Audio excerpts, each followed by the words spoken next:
poder mover a tu antojo usted fuera de su ley. ¡Qué falsedad!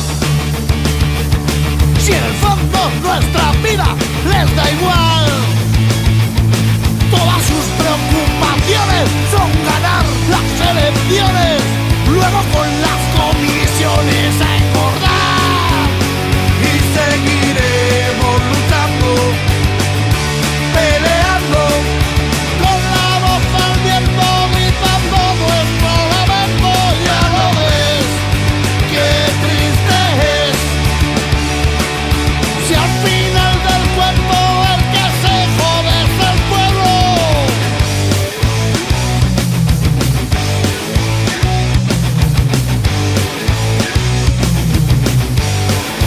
¡No a la represión fascista!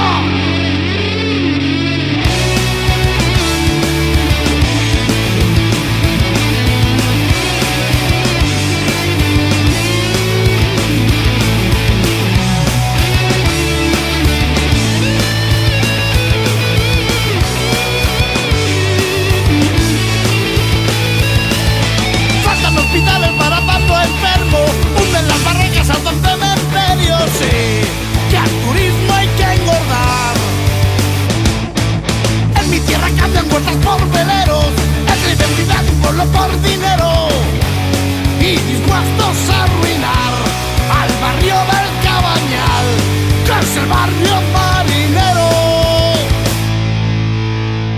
Y desde el bar, todos hartos de aguantar tanto fraude en la ciudad, pero llegan elecciones y el sofá nos mola más.